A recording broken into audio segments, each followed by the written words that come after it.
Saludos cordiales y bienvenidos una vez más a estas charlas de FacMac, donde sabéis que trabajamos duro y todos los días por encontrar personas que vengan a contarnos cosas pues, que a nosotros ni se nos habrían ocurrido o que hayan vivido vidas que nosotros no vamos a vivir. Hoy es uno de esos días en los cuales hay que ponerse el traje de los domingos, hay que cambiarse la muda, porque viene a visitarnos Antonio Ortiz, que probablemente, dicho así en abstracto, a lo mejor se te va a la mente a las conservas, pero no. O sea, muchas de las cosas que estás leyendo hoy en las webs, de esas que consumes de manera, pues eso, inconsciente, porque si lo supieras no lo harías, estarías viviendo la vida real, pues son gracias a él, que es un tío que tiene una visión, pues como las Apple Vision Pro, por lo menos, o sea, de 360 grados o más. Así que la lista de temas con las que se pueden hablar con Antonio es como de pergamino, o sea, de los que tiras así, prum, prum, prum, prum, y caen 200 metros hacia atrás, pues así. Lo que pasa es que yo creo que el hombre lo mismo hoy quiere cenar, o quiere comer, o quiere desayunar, y entonces me va a rogar en algún momento que le deje en paz ya un poquito. De momento, para que le dé tiempo a más cosas, le voy a saludar y empezamos la charla. Buenos días, buenas tardes, buenas noches, Antonio. Bienvenido a las charlas de FacMac. ¿Qué tal estás? Muy bien, muy buenas, Alf. Encantado de estar por aquí, que escucho bastante de tus charlas y nada, que mientras me presentaba me he acordado también de que además de las conservas Ortiz, cuando yo era pequeño era muy famoso el brazo gitano Ortiz, que era un dulce, que bueno, que era un brazo gitano industrial. Y era realmente mi bollito, porque luego se dieron muy famosos la Pantera Rosa, el Tigretón, todas estas bollería, pero mi favorito siempre fue, a lo mejor por lo del nombre, los gitanitos de Ortiz. Vale, vamos a tener que poner pitidos porque ya sabes que en esta cultura que estamos ahora no se le puede llamar a eso brazo de raza autóctona y transhumante, porque si no nos acusan de tal, pero bueno, aquí esto, yo se lo he dicho muchas veces a mucha gente, esto es un espacio de libertad, aquí se puede decir lo que quiera y al que no le guste, que se vaya a otro podcast, que será por oferta, ¿no? Sí, me parece muy buena filosofía. Ya está, como aquí no obligamos a nadie, el que quiera asumir que cuando éramos pequeños había unos bollos que se compraban y que se llamaban brazos de gitano, pues, y que es más, que luego comíamos con guitos y no nos daba ningún... No pensábamos que estuviéramos haciendo ningún tipo de antropofagia ni menoscabando la nacionalidad de ninguna zona de África, ¿no? Pero bueno, ahora pues hay que andar con pies de plomo porque enseguida te acusan de lo que no eres. Oye, Antonio, vamos a ver. De Málaga. Sí. De Málaga. Sí. Bien, Málaga, ciudad. Buena tierra. Ingeniero informático. Sí, yo siempre me ponías en la bio esta que te pones en redes sociales. Muchos años siempre me he puesto informático de letras. Ajá. Porque, bueno, yo de alguna manera de estudiante no es que tuviera una vocación clarísima. Me gustaba mucho la tecnología, estar con el ordenador. En esos tiempos que estábamos con el ordenador sin internet, que los chavales se preguntan, ¿qué hacías? ¿Cómo es posible pasar horas en un ordenador sin internet? Pero bueno, ahí andábamos trasteando. Pero a la vez yo también era muy de letras. Yo era un poco ratilla de biblioteca, me leía los suplementos culturales, iba de ruta de librerías de segunda mano por Málaga. Entonces, bueno, tiré por informática, como podía haber tirado por humanidades, y me hice ingeniero. Me gradué aquí en la UMA, en la escuela de Ingeniería Informática, pero siempre mantuve esa doble alma, digamos, que hizo que, sí, claro, que luego con el tiempo me llevaría a meter la cabeza en el mundo de los blogs. Uh-huh. Y empezaste, me imagino, trabajando en empresas. Sí, claro, yo al principio era programador, de hecho, en una época durilla, porque yo entré a la carrera con la explosión de las .com, en la que, bueno, digamos, no es comparable a lo de ahora, pero sí fue un gran momento de excitación con con el mundo de la tecnología, la Sí. nueva economía, había un montón de ideas por ahí que hacía que la demanda de técnicos, de informáticos, de ingenieros era altísima, los salarios estaban estupendos, ¿no? Y cuando acabé la carrera y salí al mercado laboral, había pinchado esa burbuja. Ahí Después va. de 2000, pasado Ya. el efecto 2000, bueno, estas son historias muy viejas, pero Claro, claro. el caso es que cambió la película completamente. Entonces, yo cuando, claro, salgo de la facultad, me encuentro un mercado laboral para el mundo informático, pues durete, ¿no? Enganchar una beca con otra, luego contratos, pues, digamos, pues, metiendo la cabeza en el mileurismo, que por ahí entonces empezaba a causar sensación. Entonces, vamos, sí, yo me dediqué a eso, a programar y a hacer software, Ya. claro.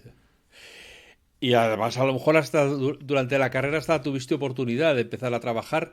Te saldrían trabajos que podrías haber hecho y que a lo mejor no habías, como ahora ocurre, ¿no? Que muchos que estudian ingeniería informática no acaban porque ya les surgen oportunidades bien remuneradas Mm. antes de acabar, ¿no? Bueno, llega un momento Sí, en que ingeniería informática o la informática, que es algo que prácticamente hay que estar actualizándose cada pocos meses, pues como con Bellas Artes, como con tantas otras cosas, realmente no necesitas un título que diga, este tío sabe o esta tía sabe de esto. Con que sí. sepas y lo puedas demostrar, pues ya está, ¿no? Sí, lo que pasa es que ahí, Alf, yo creo que tú creo que lo notarás también. El cambio de mentalidad, el cambio cultural es muy fuerte. Es decir, en mi generación era importantísimo el título. Es decir, acabar Sí, la sí, sí, sí, sí, sí. carrera, eso Sí, sí, era sí, un, sí, un sí. salto familiar, digamos, por tanto, por parte de padre y de madre. No, mis hermanos y yo era la primera generación que acababa la universidad, entonces, digamos que era difícil pensar en términos de cómo va a haber algo mejor que acabar la carrera y tener un título de ingeniero. Eso, no, mentalmente, yo no tenía capacidad para ver o para Claro. pensar de esa manera. Sí, también es verdad que nosotros venimos de una generación que más o menos, no sé qué edad tienes, pero como te estoy viendo las canas, más o menos yo creo que debemos andar por ahí, en la que el proceso de maduración y de convertirse en un ser útil a la sociedad estaba muy estructurado. O sea, tenías tu colegio, tenías tu universidad, y cuando acabas la universidad, pues te compras el coche, te compras el piso, te casabas o te ibas a vivir con alguien, y ahí, a partir de ahí, empezaba tu vida de adulto, por así decirlo, ¿no? Ujú. Sí, Todo lo sí, demás sí. era la preparación para llegar hasta allí. Pero bueno, ahora ya, pues bueno, pues claro, ya hay tantas economías que son abordables desde los 14 años, no hay más que ver, por ejemplo, en la conferencia de desarrolladores, no hay más que ver a los pimpollos, a los chavalines que aparecen allí ya que han diseñado aplicaciones que lo están petando y que se llevan un Apple Award porque son la caña, ¿no? Entonces, bueno, pues hoy en día ya no hace falta cumplir con ritos para llegar a Mm. ser una persona de provecho, ¿no? Sí, yo creo que otros tiempos, ahora hay otras ideas y creo que además se nota mucho que ahora, claro, en aquel momento los adultos no se podían asomar a las conversaciones de los adolescentes, nosotros sí. Podemos abrir TikTok, podemos asomarnos a Instagram y ver un poco cuáles son sus conversaciones, sus preocupaciones, sus temas, su jerga, ¿no? Y para mí una diferencia notable es cuánto y cómo hablan de dinero los chavales hoy en día frente a nosotros. Bueno, no digo ni mejor ni peor, creo que es un cambio clarísimo en el que desde muy jóvenes están preocupados por la parte económica y claramente es un tema de sus conversaciones, mientras nosotros para eso éramos, bueno, aquí me meto yo y a lo mejor meto mucho, a por lo menos a gran parte de mi generación, yo soy generación X, éramos bastante pardillillos, ¿no? Pero bueno, eso es Mm. una historia. No, pues así. También es verdad que luego les oyes hablar, yo por lo menos yo que eso, que ya peino canas, me espeluzno un poco porque tienen un conocimiento de la realidad a golpe de TikTok o a golpe de tweet. Y entonces leen el tweet y creen que han entendido la situación. Y según lo que leen, lo decodifican según digamos, los prejuicios o su escala de valores que ya tienen asumida y a partir de ahí reinterpretan la realidad sin profundizar más, ¿no? Pero bueno, se supone que a lo mejor eso con el tiempo acaban descubriendo que no, que es conveniente leer distintas fuentes y contrastar, ¿no? Que a veces no todo lo que se dice en Twitter es verdad. Bueno, el caso es que tú, como yo, vienes de un mundo analógico, empezás, pues eso, tecleando con furia, porque eran teclas que hacían mucho ruido y por lo tanto si escribías rápido, aquello era un sonido que se oía por toda la habitación, llenaba toda la casa, el traca, traca, traca, traca de presionar las teclas. ¿Cómo llegas o cómo te surge la oportunidad de montar weblogs? Vale, pues... Porque además, no es... desde el principio es weblogs, no es un upgrade de un blog que ya estuviera funcionando. O sea, ya nacéis con el convencimiento o con la idea de empresa de blogs. Sí, sí. Bueno, ahí te lo voy a resumir muy rápido por no aburrir a la audiencia con batallitas, pero bueno, el punto es que yo me meto en el mundo de la blogosfera. Aquí La ha blogosfera... estado Sí. varias veces Albert Lozano, o sea, que los que nos escuchan están acostumbrados a las batallitas. O sea, Vale, les gustan. Cuento con ello entonces. Vale, yo digamos que cuando, bueno, la época de 2002, 2003 y 2004 me sumerjo en el mundo de la blogosfera. De hecho, mi blog Error 500 hizo hace poco, hace unos meses, 20 años.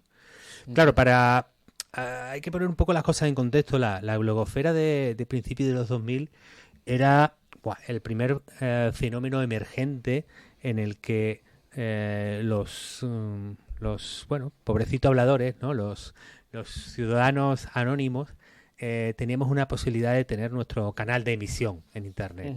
Esa promesa de Internet de que todos tenemos voz, de que todo está a un clic de distancia y de que iguala en la capacidad de emitir contenidos a mi vecino Manolo del Cuarto con el New York Times. Bueno, nunca ha sido del todo cierta, pero empezó a ser un poco cierta cuando aparecen los blogs, porque hasta que no está esta generación de esta herramienta tecnológica, pero también como fenómeno cultural, había una barrera técnica fuerte de entrada para poder tener tu presencia, tu sitio, tu rincón digital en Internet, que era una barrera técnica y económica. Comprar un dominio, pero también saber de HTML, saber de... si ya querías hacer cosas un poquito más elaboradas de JavaScript o de cualquier lenguaje de programación, en definitiva que la blogosfera con esos CMS gratuitos, un poco rudimentarios, sitios todos iguales, quizás un poco feos, muy textuales, sin imágenes y sin vídeo, pero tenía en su germen todo lo que hemos visto después de plataformas y redes, ¿no? Que es esa capacidad de la cual puede emerger una generación de creadores de contenido que lo que quieran compartir, las ideas de su cabeza que quieran sacar fuera, lo que quieran contar o lo que quieran distribuir, pues tienen una cierta capacidad. Y a mí, claro, yo veo esto y me vuelvo loco, me encanta el mundo de la blogosfera porque, yo tenía mi parte de techie, pero me gustaba escribir. Claro, sacar las ideas a pasear, porfiar y discutir con la gente. La blogosfera, aunque parezca que cada uno tiene su sitio web individual, en realidad era una gala. Sí, estábamos muy entrelazados, había mucho efecto red, tenía su primer, con todo esto de los blog rolls, ¿no? Que el conjunto de enlaces que blog que tú recomendabas, o con los sistemas de comentarios, pues había una proto-red social armada. Y bueno, yo me meto ahí y me lo paso pues fenomenal, ¿no? Y además porque empiezas a ver que tienes audiencia, empiezas a ver que tienes comentarios, eso te alimenta, te dan ganas y te vas intentando hacerlo siempre mejor, ¿no? Bueno, entonces en esta primera... Bueno, yo digamos que yo soy de la segunda generación de blogueros en España, pero hay un día de uno de los blogs con los que yo más me relacionaba, que era el de Merodeando, de Julio Alonso, en el que él publica que estaba pensando en hacer algo pues con vocación de negocio dentro de la blogosfera.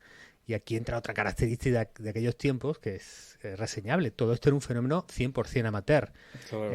Incluso las plataformas y sistemas que promovían la blogosfera, como puede ser el Blogspot de Google, o el Blogger que era de Google, o Movable Type, ¿no? El conjunto de la gente de la coctelera tenían la plataforma cierta vocación comercial, nada comparado con lo que luego serían Facebook, Instagram, etcétera, pero los creadores éramos 100% amateur y además, como antes hemos hablado, Vocacionales, sí, vocacionales. algo pardillos para el tema del dinero, ¿no?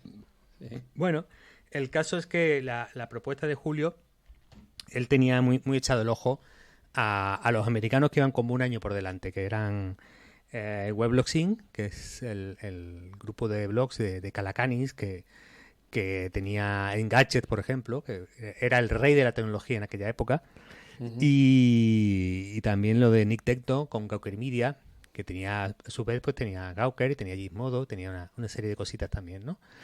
Y bueno, en esto que, bueno, como yo estoy tan, sin pensarlo mucho, y estaba tan emocionado con el mundo de la blogosfera y con hacer más cosas y meterme en proyectos, pues pero digo, venga, vamos para adelante, Julio, me encanta la idea, yo quiero formar parte, vamos, y ahí empieza un poquito el germen de Weblogs SL. ¿Y cuál fue el primero, el que dijisteis? ¿Por dónde vamos a meterle el cuchillo a este pastel? A ver. Bueno, la blogosfera tenía cierto sesgo tequi, cierto sesgo nerd. Esto en el internet inicial es bueno subrayarlo, igual que en los chats de Terra o en el IRC. ¿Qué es lo que había en el IRC y en estos primeros sistemas de chat? Pues inadaptados sociales, gente extrañísima, frikis y nerdazos tequis como yo. Entonces éramos la población mayoritaria de internet, al cual... Queridos oyentes, él ha dicho que hace 20 años montaba esto. FacMac tiene 30 años. No os quiero decir cómo me acaba de poner. O sea que yo creo que voy a cortar aquí ahora mismo esta conversación porque yo ya voy a hacer como en Telecinco. Me voy a levantar y me voy a ir. Bueno, mira, fíjate, hace poco me recomendaba una chica que era compañera de trabajo, luego en la época de Weblogs, un documental que hay en la HBO que se llama Nos conocimos en VRChat. No sé si lo han traducido, Nos conocimos en la realidad virtual.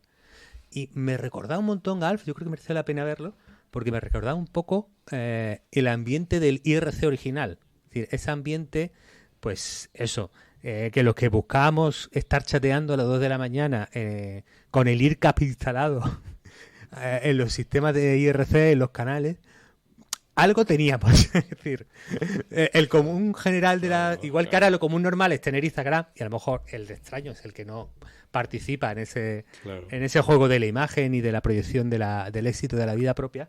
En aquel momento estaban invertidos los términos, ¿no? Entonces, claro, el punto era por qué sacamos Chataca el primero. Pues, primero porque los propios que hacíamos esto, tanto Julio como yo, teníamos cierto sesgo tequi, era territorio que dominábamos, claro, yo viniendo de la ingeniería.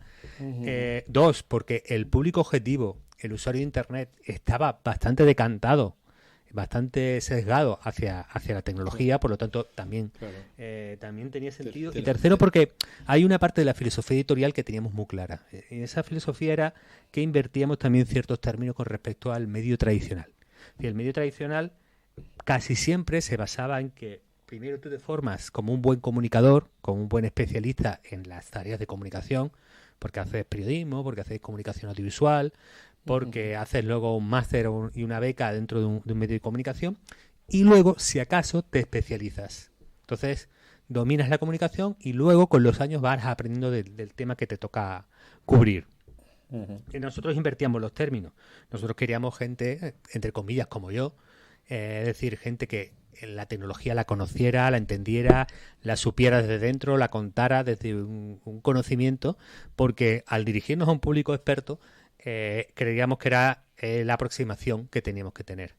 Y además, esa parte de buen comunicador, que los medios tradicionales cuidaban más, pues nosotros lo hacíamos al revés. Con el tiempo iremos escribiendo mejor, iremos invirtiendo en desarrollos de temas más complejos, mejoraremos nuestras actitudes a la hora de escribir y de narrar, pero partamos de que sabemos mucho del tema y partamos de que tenemos mucho conocimiento de lo que hablamos. Pero aún así veníamos o veníais de unos blogs que eran amor al arte y que había que convencer a la gente de que anunciarse ahí tenía fundamento, de que iban a conseguir un retorno de la inversión. ¿Eso cómo fue? Esas primeras aproximaciones, bueno, me imagino que fue a través de Google, supongo que implantaríais Google Ads. Sí, claro, lo primero que teníamos es que lo que hoy se considera publicidad programática, en aquel momento solo estaba, o solo funcionaba bien y te daba algo, Google AdSense. Google AdSense al final era publicidad contextual. Si nuestra página hablaba de teléfonos móviles, pues aparecería anuncio de teléfonos móviles. Pero es verdad que, claro, eso, el gran negocio de la publicidad no estaba ahí. El gran negocio de la publicidad estaba en convencer a las agencias de medios y a los anunciantes de que éramos un soporte interesante.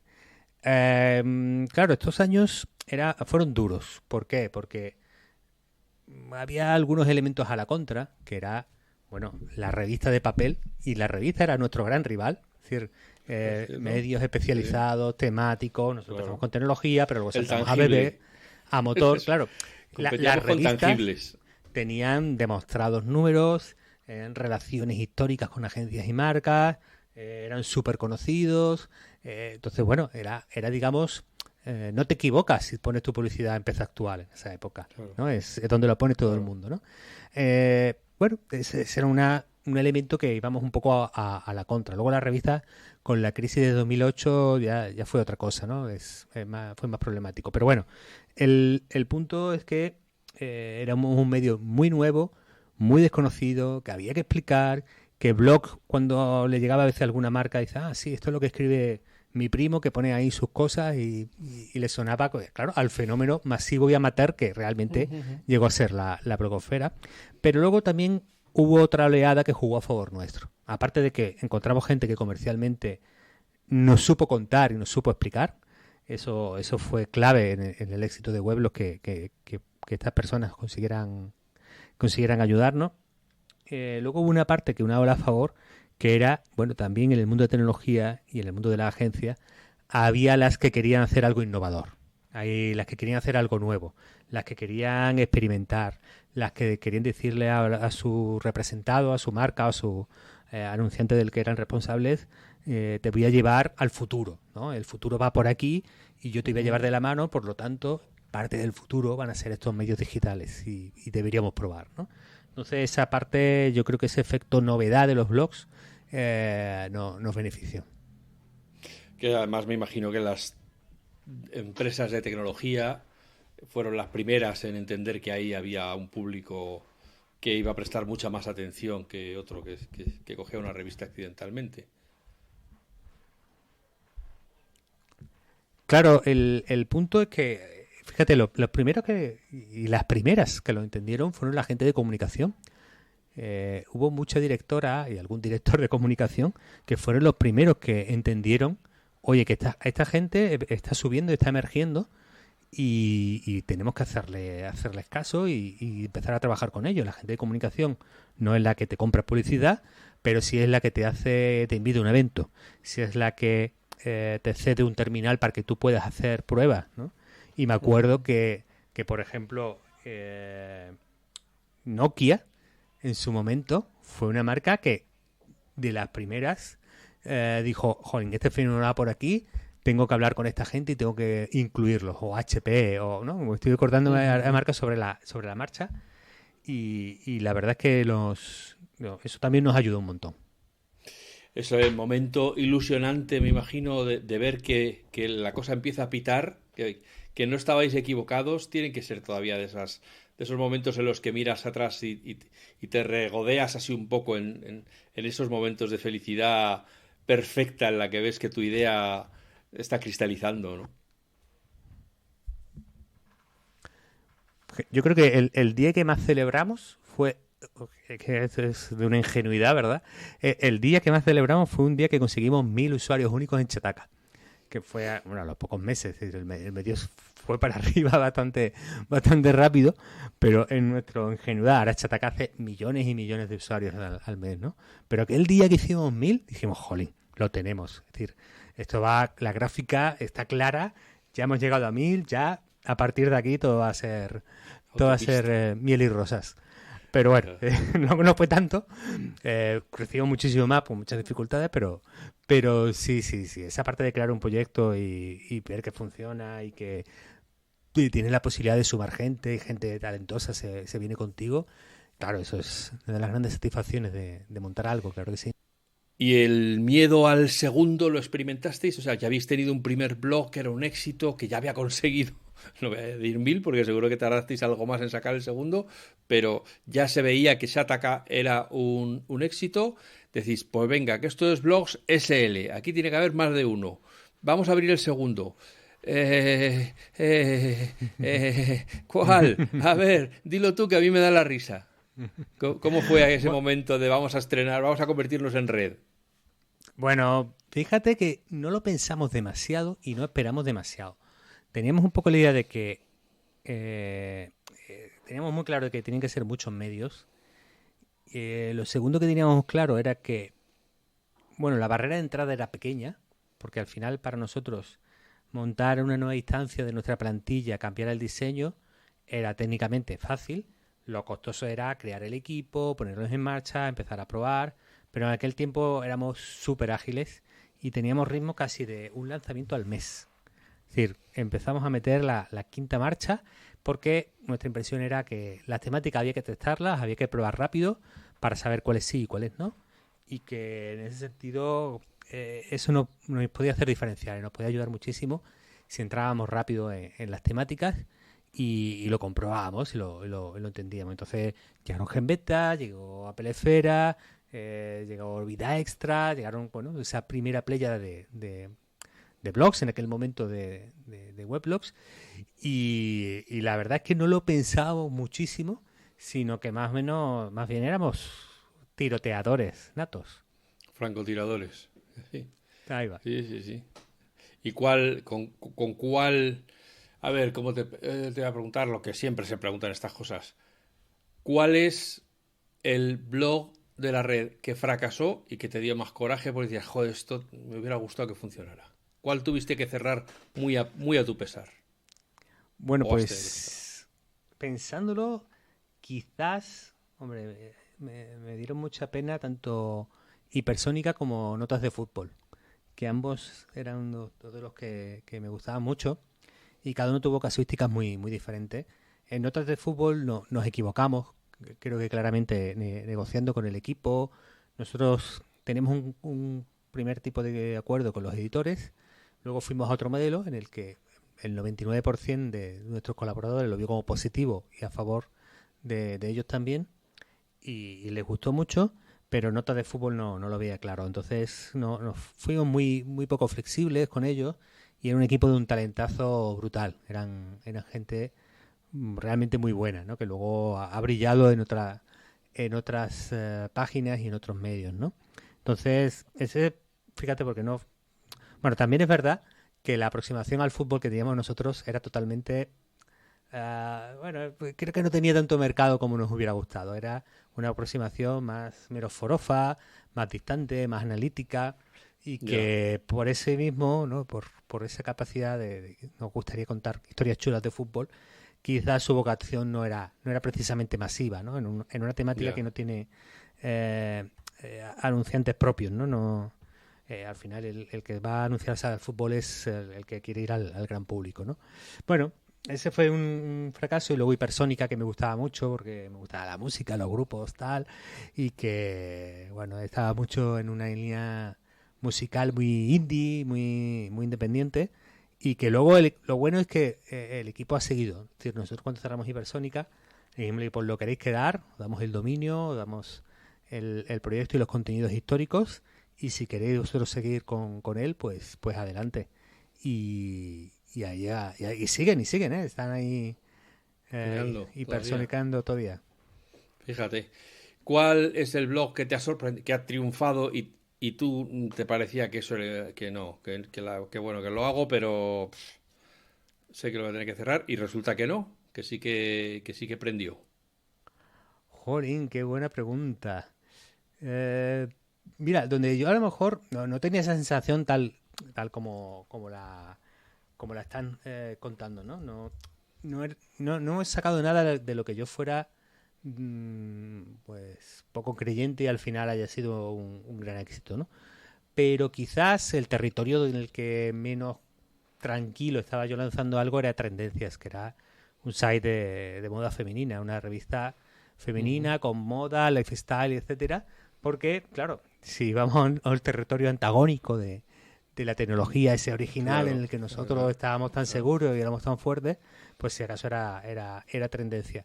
Pero bueno, supimos encontrar gente muy buena y muy brillante que lo llevó y lo hizo crecer y al final, claro, al principio tú montas algo y tienes que ponerlo sobre tus hombros y llegar hasta donde puedas, pero los proyectos que se hacen grandes en realidad es porque encuentras gente que es mejor que tú en cosas y esa Ujú. gente que es mejor que tú en cosas es con a la que tienes que buscar, con la que tienes que colaborar y con la que puedes conseguir salir del pequeño reducto en el que tú a lo mejor puedes hacerlo bien. Un blog que se abriera en Weblogs, ¿qué requisitos tenía para mantenerse? Para que no le echarais la verja y dijerais, bueno, pues ala, ha sido bonito, pero se lamenta. Bueno, la viabilidad básicamente era doble de audiencia y de ingresos. Son dos Ujú. variables que correlacionan, pero sabíamos que un blog pequeño, eh, que se mantuviera pequeño durante mucho tiempo, que no diera síntomas de crecimiento, de que no fuera avanzando, pues al final no iba a conseguir esa rentabilidad y al mismo tiempo que si un blog pues aumentaba en tamaño y que tenía audiencia y tenía tráfico, pero finalmente no tenía ningún tipo de anunciante que quisiera estar ahí, pues tampoco teníamos tenía muchas chances de ser sostenible en el tiempo. De hecho, cerramos Pop Rosa, uno que era de cotilleo ese. Nunca estuve yo muy claro de sacarlo, pero bueno, el de Pop Rosa lo cerramos porque de alguna manera, aunque tenía audiencia, no había anunciantes. El que va de nuevo a Presa del Cotilleo no es porque haya anunciantes que se asocian a ese target, sino que van al gran público. Entonces, o tenías que ser gigantesco y enorme para ser viable en esa temática. Y luego, por ejemplo, Motor Pasión nos costó mucho en motor tener audiencia, los primeros meses fueron travesía del desierto, pero sí veíamos que había anunciantes incumbentes, claro, que al final de ese desierto había un gran premio de publicidad y de posibilidad de hacer un buen negocio con motor, además de que era una temática súper interesante. Así Ujú. que, bueno, esos dos fueron caminos divergentes dentro de Weblogs. Ya, ya, ya. Y ahora hay que hablar de este momento que no sé cómo. Bueno, pues afortunadamente estás aquí para contarnos la intrahistoria.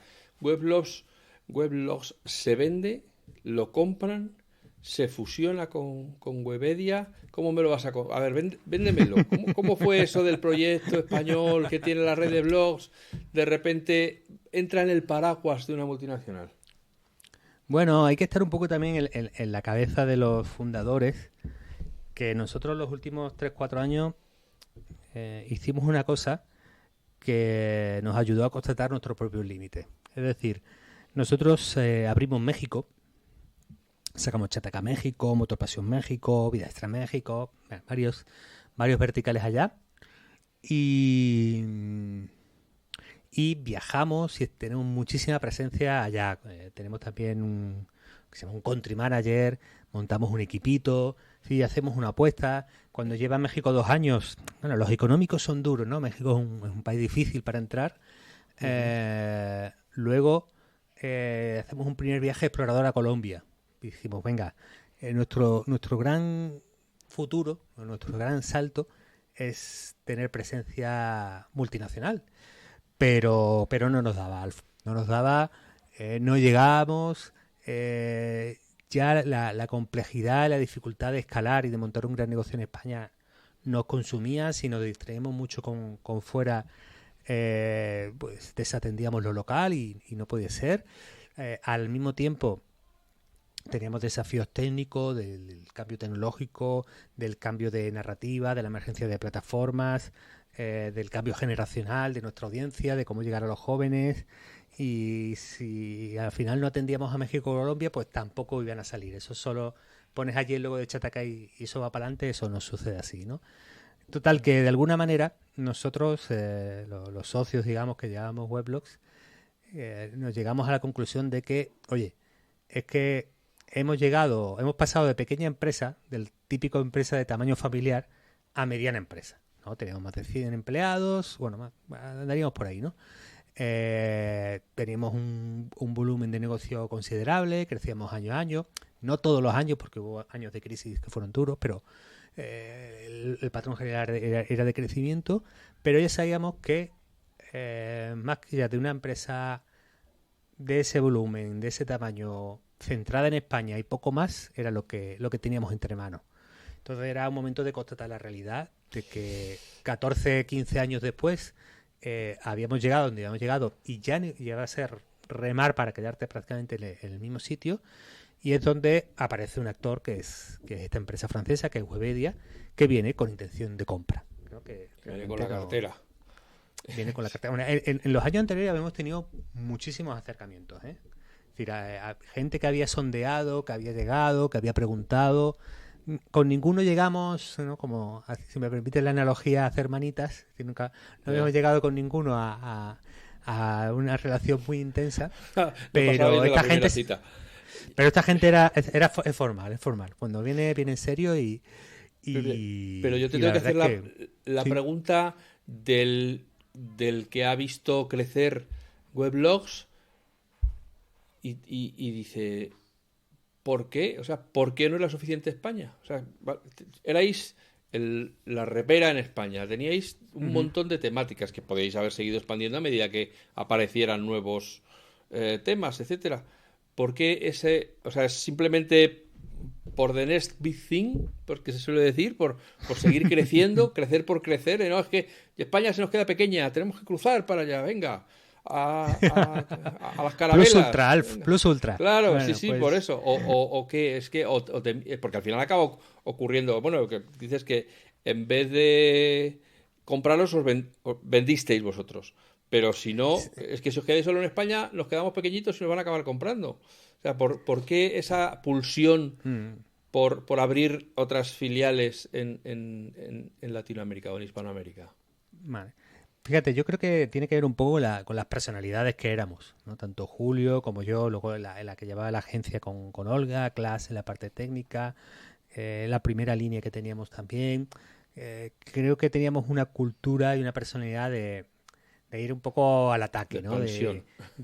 Fíjate, hacíamos un ejercicio todos los años que era cómo van a ser los líderes de medios digitales de nuestras temáticas dentro de 5 años. ¿Cómo nos lo imaginamos? ¿Cómo creemos que serán?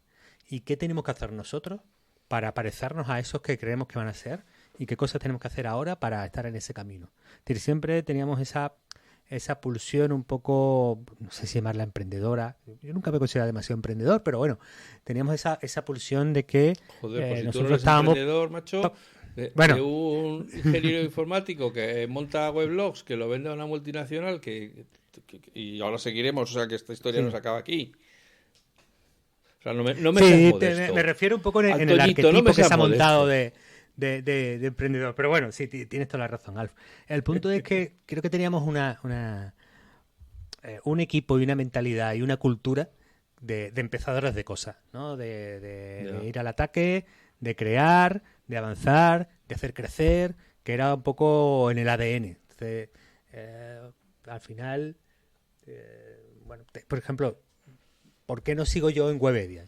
Tenía las puertas abiertas para quedarme, pero estaba muy claro que una vez que nos compran y que Webedia toma posesión y liderazgo de nuestro site, que aunque el talento de Weblo lo querían mucho, a mí incluido, el puesto ya no es tan empezador de cosas.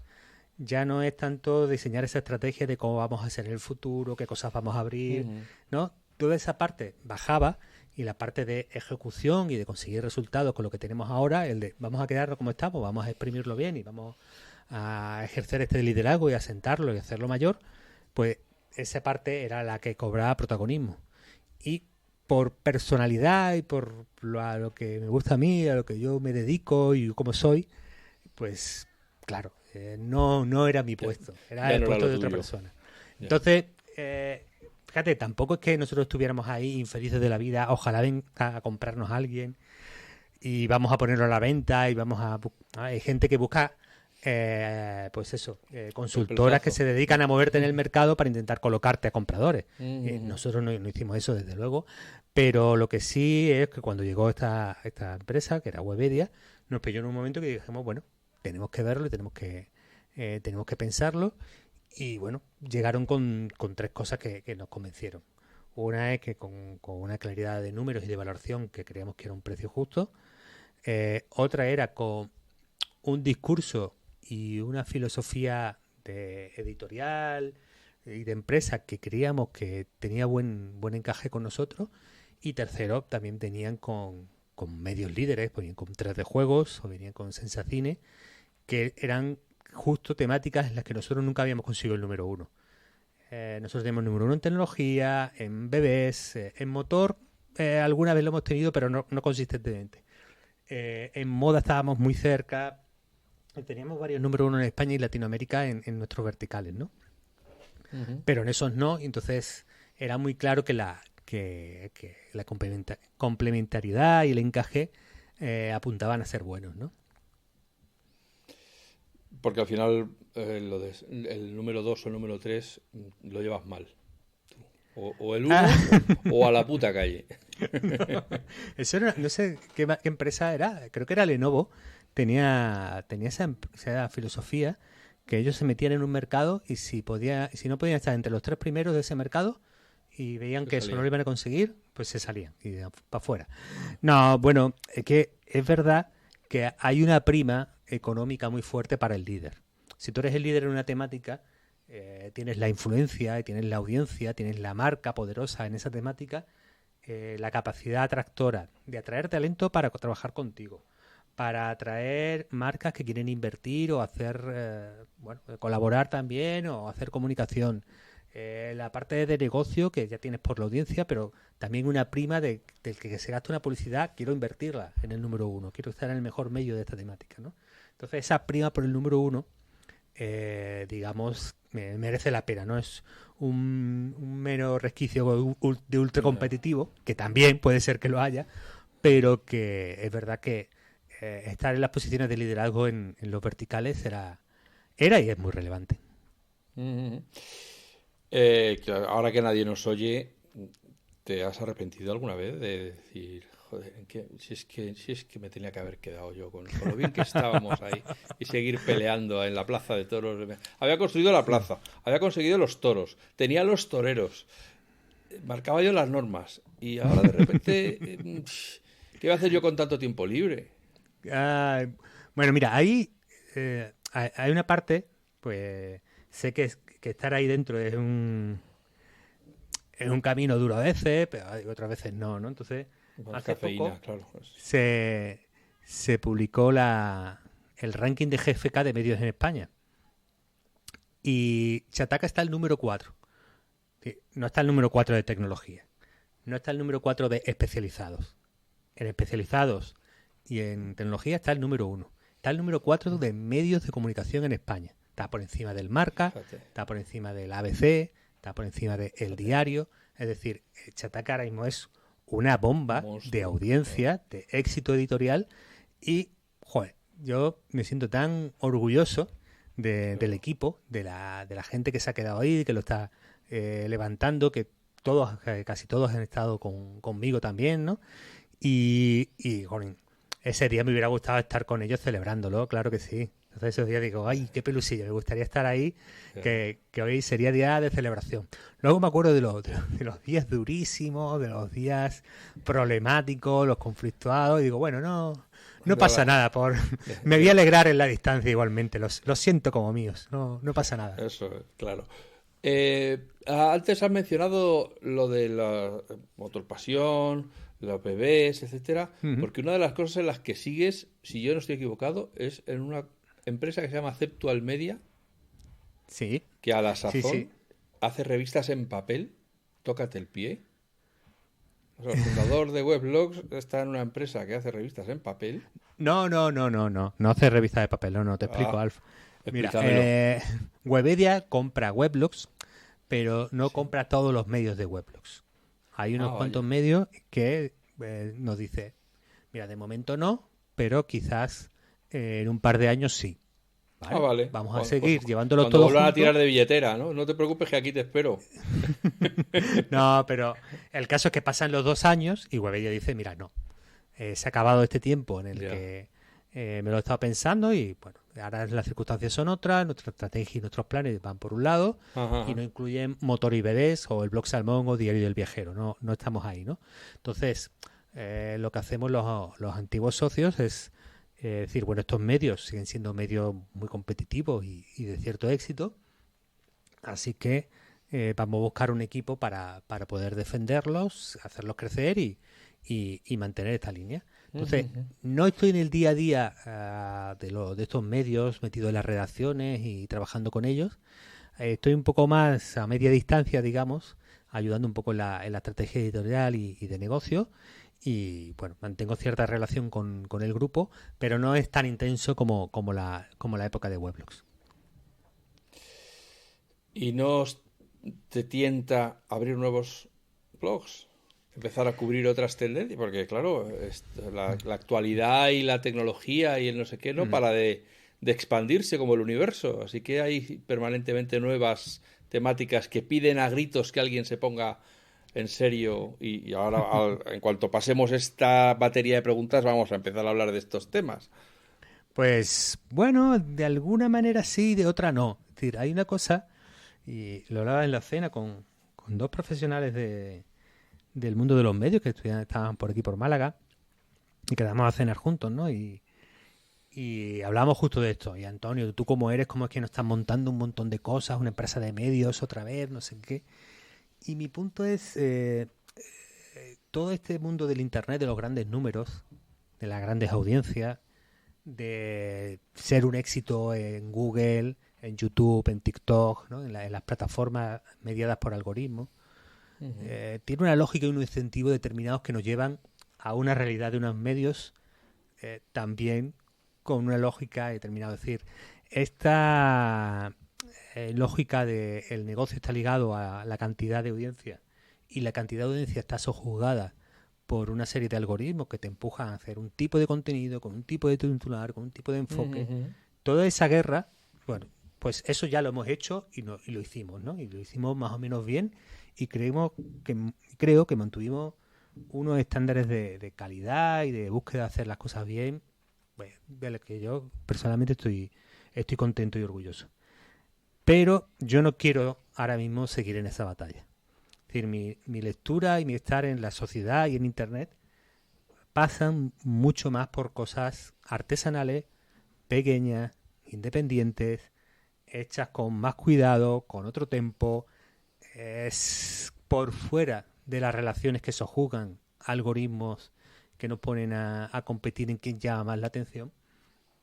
Y creo que ahí hay un valor que no está reconocido por el negocio todavía, pero para el que creo que hay una habilidad comercial cierta, pequeña, probablemente más cercana al autoempleo que a la gran empresa de medios, probablemente, pero en la que yo sí creo mucho y que me interesa y que, mira, también creo que en esta sociedad tal como está planteada y como nos valoramos y hablamos, yo hago también una defensa de los proyectos que, fíjate, a la contra de lo que hemos hablado antes cuando vendíamos a Webedia, pues mira, este proyecto no va de montar un supergrupo ni de conquistar el planeta entero, sino de hacer una cosa pequeñita, bien hecha, para un grupo de gente bastante más reducido, pero con relaciones más intensas. Una relación más intensa que es, has clicado en Discover porque te he puesto un cebo irresistible y ahí se hace clic y luego has pasado 3 segundos en el tema, has visto que no era lo que tú creías, te vas corriendo.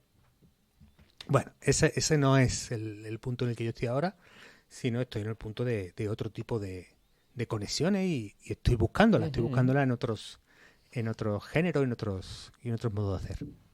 En otros pastos. Oye, ¿y no te ha tentado hacer una red de podcast? Porque ahora hasta yo tengo un podcast, fíjate. Fíjate cómo se ha generalizado esto que hasta yo tengo un podcast. Mira, el podcast creo que tiene un punto de cierta conexión personal y de cierta comunicación a otro ritmo que a mí me gusta mucho. Por eso es uno de los temas que he explorado. Ya con Chata que hicimos uno de inteligencia artificial hace unos cuantos años, que los chataqueros a lo mejor se acuerdan, pero creo que el podcasting tiene esta parte de que de alguna manera entras un poquito, creo que en una atención muy especial y en una intimidad muy especial de la gente, ¿no? Y que requiere pues un tiempo de consumo alto y que permite establecer y articular discursos pues más complejos y más sofisticados de los tiempos del doom scrolling, que lo llaman ahora, ¿no? Entonces, me interesa mucho. Ahí empezamos con los monos estocásticos, que es el podcast de inteligencia artificial que tengo con mi amigo Matías Zavia. Y ahí estamos en el comienzo de un camino, ¿no? Entonces, bueno, el mundo del podcast yo creo que está muy maduro, en el que han entrado muy fuertes plataformas y grandes medios de comunicación. Yo creo que estamos en un De hecho, nivel de saturación ya importante.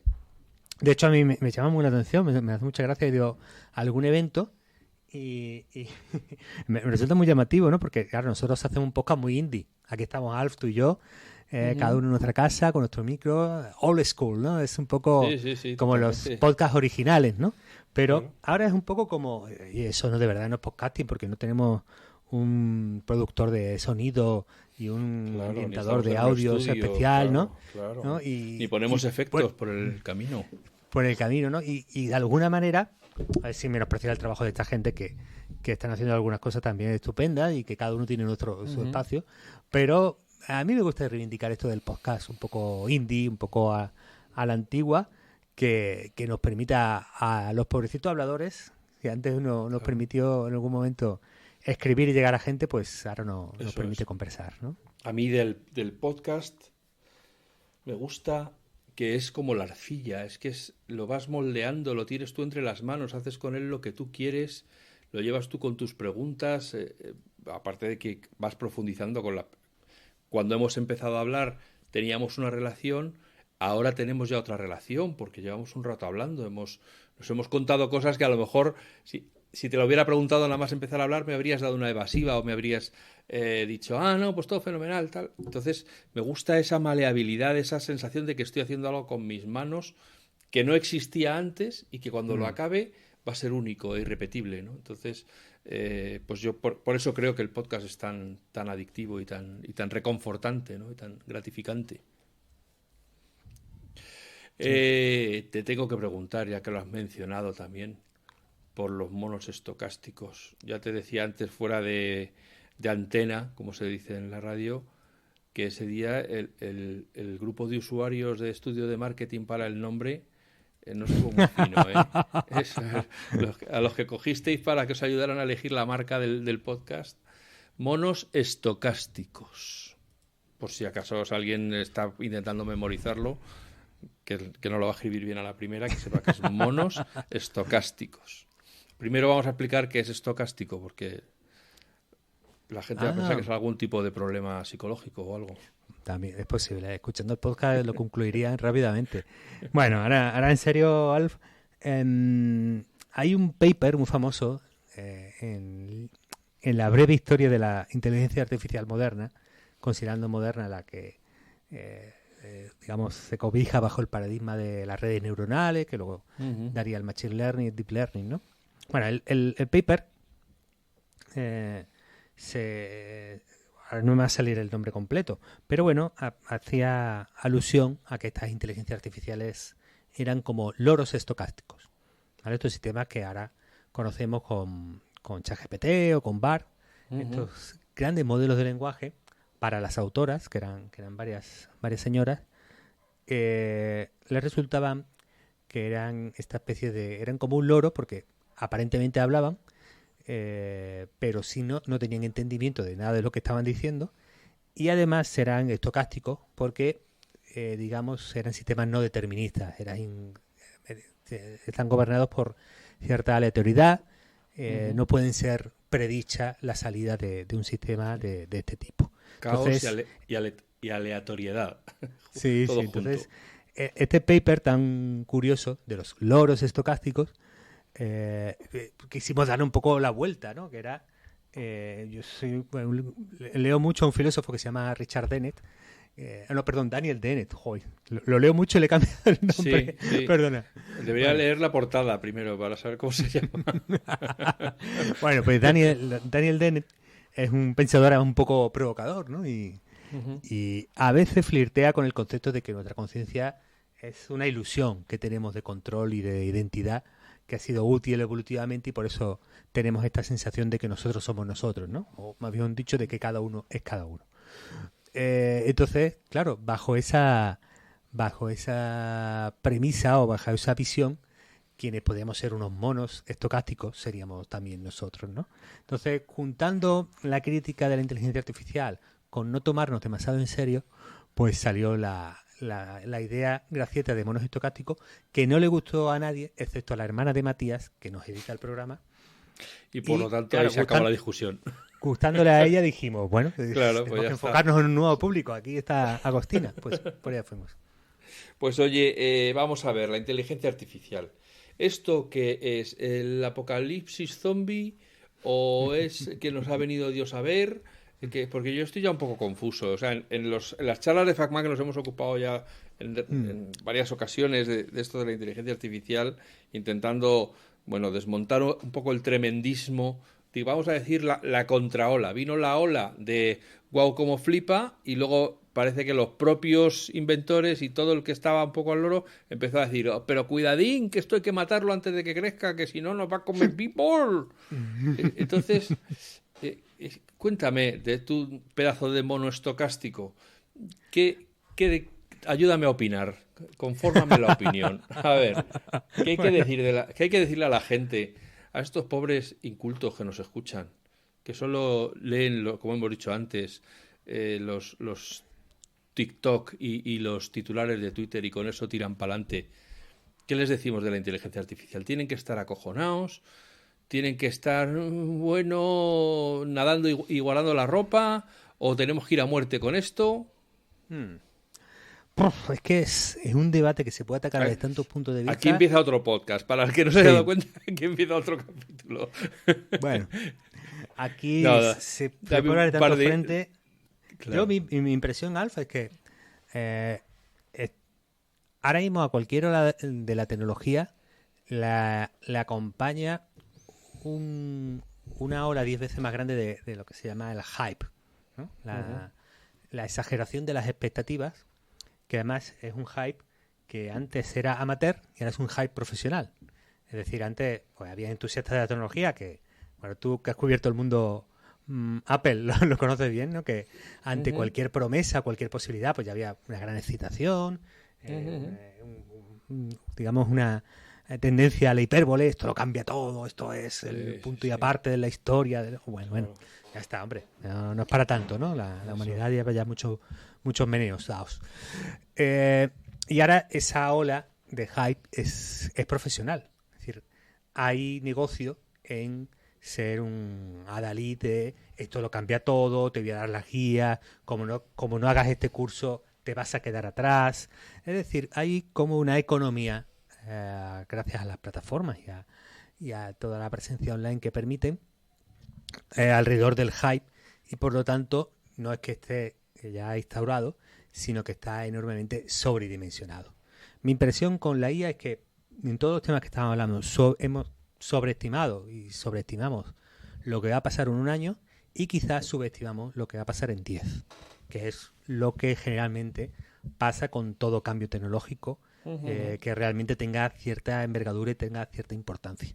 Ni este año nos van a despedir a todos, eso no es así, y es una posición, pues yo creo que muy, muy lejana de la realidad. Ni en 10 años podemos esperar que un cambio tecnológico del calado que creo que puede conseguir la inteligencia artificial no nos vaya a impactar fuerte como individuos y como sociedad, ¿no? Entonces, ahora mismo yo creo que hay una tarea muy difícil y creo que por ahí tenemos un hueco, ¿no? Los monos, que es la de separar el grano de la paja, analizar y discutir bien un poco todo lo que se está creando y proponiendo, y en medio de toda esta situación pues creo que hay sobrereacciones, ¿no? Sobrereacciones gubernamentales, estatales, queriendo regular muy rápido y creo que quizás demasiado restrictivamente, que es un tema de discusión, en la alerta y prudencia y miedos de parte de la academia y de parte del mundo profesional. Es decir, que no son 4 indocumentados, como tú bien has dicho. Mucha de la gente que ha participado en grandes de los proyectos de la IA ha puesto la alarma, pero fíjate que yo creo que es una alarma y un debate que sucede en una sociedad en la que, digamos, ha habido un cambio de chip quizás imperceptible, pero que creo que tiene un calado, tiene una profundidad bastante honda. Este cambio de chip es el cambio que va del desarrollismo, de que el progreso tecnológico mejora la sociedad, que la innovación es necesaria para el bienestar humano, la prosperidad, la mejora de las condiciones de las sociedades, a un conjunto de ideas que, por un lado, creo que sobre todo con la presencia del cambio climático, nos crean mucha incertidumbre, cuando no un miedo, cuando no una una creencia en la seguridad de que el futuro va a ser peor. Bueno, es que, perdona que te haga un inciso, Sí. pero es que si ha habido un campo de entrenamiento para los representantes del apocalipsis, es el cambio climático. O sea, llevan avisando del fin de la Tierra y la vida como la conocemos desde hace 10 años, 15 años. Sí, claro. Entonces, de alguna manera, en la sociedad está esa pulsión, aunque individualmente nos pregunten a cada uno y a lo mejor no articulamos un discurso con muchísima claridad, pero creo que hay un recelo respecto al futuro y hay cada vez una consideración mayor de que las externalidades del desarrollo tecnológico digital empiezan a parecerse a las externalidades de la fábrica que emite CO2. Es decir, igual que hace 50 años una imagen de una fábrica con una chimenea era prosperidad, empleo, qué bien, pongamos más de esto. Y ahora una fábrica con humo esto es, no estamos cargando el planeta, ¿cómo lo cerramos, no? En el cambio tecnológico del tecnooptimismo del principio de los 2000, de nuestras primeras etapas en la blogosfera, hemos pasado mediante Cambridge Analytica, externalidad de las plataformas sociales, la gente empieza a sentirse alienada con su experiencia online. En fin, hay un montón de cosas que han pasado en estos años, también de cierta desilusión, de lo no cumplido, de la promesa de la tecnotopía, del tecnotopismo. Bueno, en general creo que hay una coctelera ahí de pensamientos, sensaciones, corrientes de opinión. También por debajo empieza a calar el discurso del decrecentismo, que ante el cambio tecnológico, ante la innovación tecnológica, ya no pensamos igual que antes. Ya no estamos en esa posición de que, oye, estamos segurísimos de que lo que la sociedad tiene que hacer es sacar cosas nuevas, inventar y asumir cierto riesgo, porque todas las tecnologías y todos los cambios tienen externalidades negativas en parte. Entonces, queremos ahora mismo, o por lo menos a veces escuchando a gente que política o que participa tiene un papel importante en la opinión pública, que quieren, oye, podemos sacar esto, pero con la total y absoluta seguridad de que nunca pasará nada malo. Tú, bueno, eso es imposible. Incluso la carta de que quería parar los desarrollos de modelos de lenguaje más grandes que GPT-4 decía algo así, lo decían científicos y tecnólogos de primer nivel, pero eso no ha sucedido nunca en la historia. Nunca ha habido una tecnología que no tenga ciertas externalidades negativas o que gran parte de la sociedad considere negativa. Eso no existe. Es decir, Imagínate que le hubieran dicho eso al que inventó el cuchillo. Claro, es que, o al que inventó la imprenta. Es decir, la imprenta se pone como el paradigma de, oye, nos civilizamos prácticamente después de la imprenta. Antes éramos un poco salvajados, ¿no? Pero menos mal que llegó la imprenta, le quitó el dominio a la iglesia. Bueno, pero la imprenta también es la madre de la guerra de religión en Europa. ¿No tuvo externalidades negativas la imprenta? Pues sí, pues murieron decenas de millones de personas, hambre, guerras que luego se tendrían su eco en otras guerras a lo largo de los siglos. Es decir, oye, que la imprenta es cojonuda, pero no esperes que... No digo que la inteligencia artificial no vaya a hacer pelearnos con Alemania otra vez, no digo eso. Pero sí digo que a cualquier tecnología, por muy bien que la veamos ahora históricamente, le vamos a encontrar externalidades negativas y podemos trabajar en paliarlas, pero no podemos, o por lo menos podemos quizás, ¿no? Pero yo creo que no debemos parar la innovación y el desarrollo tecnológico hasta estar seguros de que no la va a haber, porque entonces la paramos y lo paramos para siempre. O sea que de momento tranquilidad en las filas, ¿no? Vamos a seguir andando y ya veremos por dónde tira la cosa, qué tiempo habrá, ¿no? Que de momento la inteligencia artificial no va a apretar los botones de las bombas atómicas. No, eso... bueno, es que es a veces en algunos de los riesgos que se enuncian son, creo que un poco no sé cómo decirlo, hay mucho pensador como muy ultra racionalista, ¿no? Pero que a veces es incapaz de darse cuenta de que incluso todos los modelos difieren de la realidad. Ningún mapa es el territorio, y el modelo que él tiene de la cabeza de cómo funcionan las cosas tampoco es la realidad. Entonces, ese tipo de silogismos, ¿no? De cuando hay una inteligencia que se encargue de algo y quiera maximizar una variable, si es de una inteligencia superior al ser humano, pues como querrá maximizar esa variable y entiende que el ser humano es un impedimento, pues entonces cogerá las armas y acabará con los seres humanos y se interpondrá, ¿no? Es un tipo de silogismo que va dando un salto, otro salto, otro salto, en unas concepciones muy muy irrealistas, que son simplemente perdón Pero que al tanto final, poca lo diga, una paja mental del tamaño de un... pero además el botón de las bombas atómicas tendría que estar conectado a Internet, que no es el caso. O sea que hay que abrir con una llave y dar manualmente con el dedo. O sea, está pensado para que un hombre humano, una mano, no pueda apretar por error ese botón. Pero bueno, te iba a decir yo... Pero vamos, que tú puedes darle a una máquina la responsabilidad de la bomba atómica sin que sea una IA.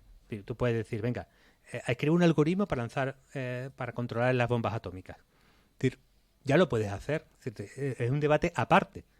Es decir, es un debate aparte que de quién decide y cómo se decide lanzar una bomba atómica, de que si hay IA o no hay IA. Son dos temas que no tienen prácticamente...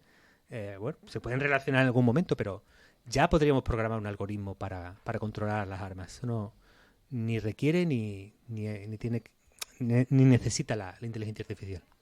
Ya.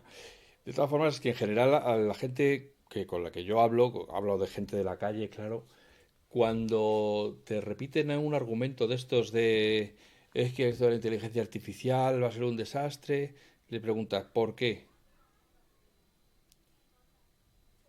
Empiezan así a mirar alrededor como diciendo, pues no te sé decir por qué.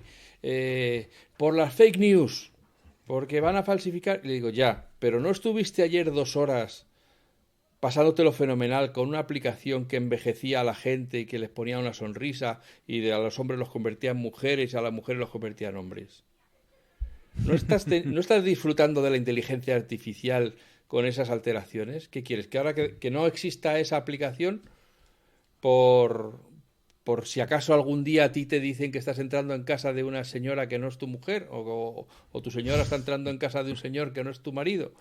Entonces, que la gente oye ese titular o escucha esas campanas, pero no tienen argumentado en su cabeza por qué la inteligencia artificial sí o la inteligencia artificial no. Claro. Yo creo que es un poco como lo de las puertas traseras en los sistemas de encriptación. No, pero lo que tienen que hacer es pararla, pero para que no haga cosas malas.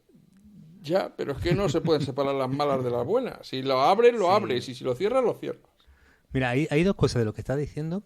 Una que es, fíjate, los modelos de lenguaje que están utilizando para predecir las proteínas o para predecir el medicamento con el que se puede tratar este cáncer o aquel otro, son modelos grandes de lenguaje de IA generativa, iguales en su concepción técnica que los que estamos usando para adivinar la siguiente palabra, para generar la siguiente palabra. Es decir, tecnológicamente tienen la misma base.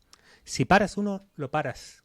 Todo, es decir, incluso la carta de esta gente decía, es verdad, con estos modelos podríamos llegar a curar el cáncer, pero bueno, vamos a pararlo de todas maneras. Claro, es más fácil decirlo cuando no tienes cáncer, claro, es más fácil decir esto, ¿no? Y luego en el debate público yo lo veo como hay dos memes en disputa. El meme de la IA es peligrosa está ganando de calle. El meme de la IA es peligrosa está consiguiendo replicarse. Esto es una visión también muy de Denner, que estoy muy influenciado desde este verano, en el que él tiene una teoría de la evolución cultural a través de los memes, en la que, digamos, los seres humanos no somos tanto guías y dueños de nuestros memes propios y razonamientos y tal, sino que los memes compiten entre sí por tener las características que los haga más virales, más compartibles y pervivir entre ellos, ¿no? Tener un poco ese análisis de la evolución cultural. Bueno, el punto es que el meme de la IA es peligrosa está ganando de calle. Además porque La ciencia ficción y todas las historias que nos hemos contado en los últimos decenas de años probablemente han demostrado que el mito de Prometeo o el nuevo Prometeo de Mary Shelley conectan con la gente con un miedo atávico, un temor casi ancestral contra que va con esa presión del contra natura de crear algo artificial que se parezca a la vida, que es un gran pecado en el fondo también para las grandes religiones. Entonces ese meme cargado de temor y que llama tanto a la precaución está arrasando. Es decir, tiene una capacidad de conectar y reproducirse muchísimo mayor que los memes en positivo, ¿no? Y otro de los grandes temas que yo tengo que apuntados, porque si no luego me regañan diciendo, pero es que no habéis hablado nada de Apple. Te quiero preguntar por tu opinión del Apple Vision Pro. Bueno. Y aquí empieza el tercer podcast. Bueno, ¿Qué te parece? ¿Qué te ha parecido? Yo creo que ahora mismo me ha gustado, hombre, que Apple va un poco a la contra, ¿vale? Es decir, mi impresión es que desde iPhone ha ido decreciendo los riesgos asumidos por la compañía, ¿vale? Es decir, iPad todavía, pero luego ha habido muchísimas cosas que son un Me Too. Es decir, venga, vamos a tener Apple Music, vamos a tener Apple TV, vamos a tener auriculares, bueno, reloj y auricular, complementos del iPhone, vale. Pero mi impresión es que Apple está en una posición tan dominante y tan privilegiada que yendo ahí con el raca sigue siendo arrasando, ¿no?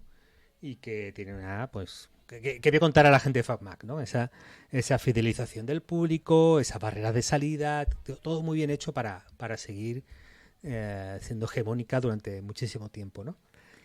Claro, mi impresión con las Apple Vision es que no hay una industria del teléfono. Es decir, si cuando sale iPhone hay una industria del teléfono y algo que superar y un concepto que está en el bolsillo de la gente que tú tienes que tú consigues, ¿no?, crear una experiencia de usuario muy diferencial, con las Apple Vision mi impresión es que eso ahora mismo no existe. Es decir, es verdad, hay gafas, sí. Ahí están las de realidad aumentada en Snapchat, las de realidad virtual de Oculus. De hecho, las de Oculus me parecen muy buenas. Pequeños proyectitos de Pico, de HTC, pero no hay un mercado grande de gente usando estas gafas. Entonces, me ha gustado la idea de que Cook, creo que en una cierta crisis de... Innovación. No quiero ser un CEO financiero, ha dicho vamos a entrar en un mercado con incluso más riesgo que con el que entramos en el momento iPhone, ¿no? Entonces eso desde el punto de vista estratégico es lo que más me ha interesado. Es decir, me ha parecido que, oye, Cook podía haberse jubilado como el de los mejores números de la historia, pero creo que quiere tener su dosis de visionario, creador, he introducido a Apple en la plataforma del futuro. Porque al final estamos debatiendo eso. ¿Cuál va a ser la gran plataforma del futuro tecnológica? Yo estoy más en todos los temas de IA, creo que van a ser más determinantes. Apple, creo que por la compañía que es, está mucho más en la experiencia de usuario. Y que la experiencia de usuario se va a ver transformada gracias a este tipo de gafas, ¿no? Entonces, bueno, es yo creo interesante. Nos vamos a divertir mucho con el debate. Yo creo que vienen años interesantes, sin duda. Hombre, yo creo que la visión de Apple, la IA, que es algo en lo que Apple ha ido trabajando progresivamente, pero efectivamente aplicada a productos, no en plan alegremente por diversión, como puede ser ChatGPT, etcétera. Piensa que la inteligencia artificial es algo que va a poder incorporar al producto, mientras que los que tienen el producto no van a poder. O sea, los que tienen la inteligencia artificial no van a poder crear el producto.